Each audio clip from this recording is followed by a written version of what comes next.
So yun,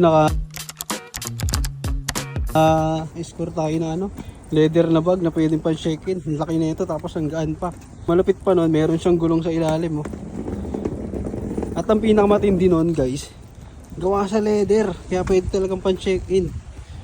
Na-score natin to sa okay lang. Angas.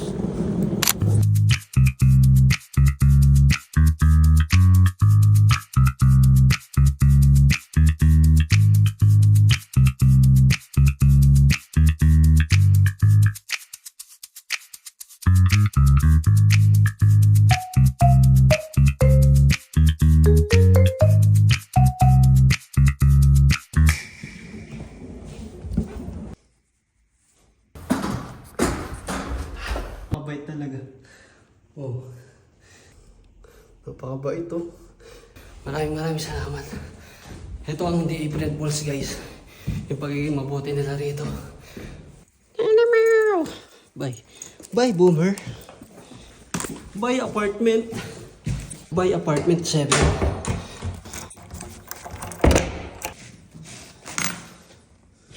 April Fools pa rin to ya.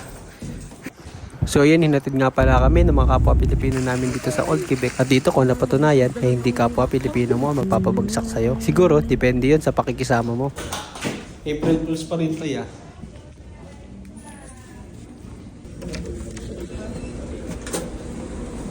Bye! Oh! Grabe, love na love talaga nila ako dito. Kaya naman yun, nagpaalam ako, nagsipag-iyakan sila.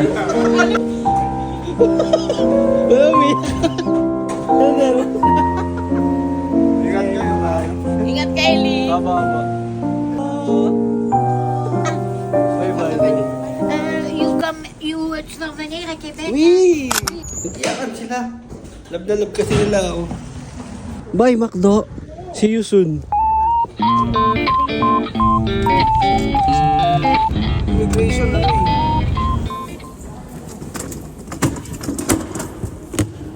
Ano? Magaan pa pala ito? Sakto. Ay, tuloy kayo. Puta, nakablog ka na naman.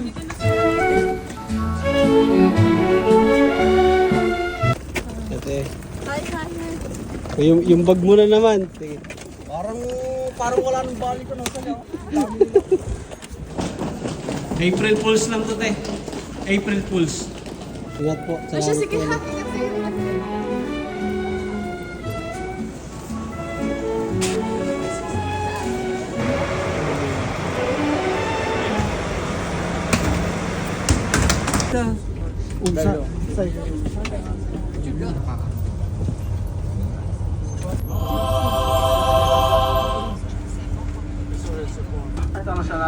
Il y a plus d'eau.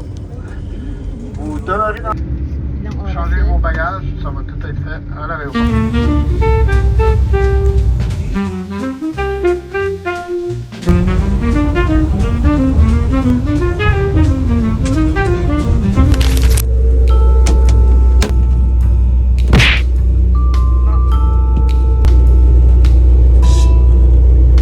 So 3 oras pala ang biyahe namin mula Old Quebec papuntang Montreal.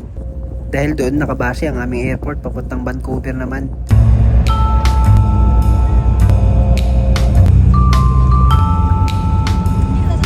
Grabe, kung hindi pa ako pupunta sa airport ng Montreal, hindi ko makikita tong lugar na to. Sobrang layo pala talaga na itsura ng Montreal sa Old Quebec. Napansin ko lang parang napakadaming lumang bahay dito at sira-sira. Sabi nga ng marami, mas tahimik at mas masarap mamuhay sa Old Quebec. Kaya huli ko lang na-realize na napakaswerte ko pala.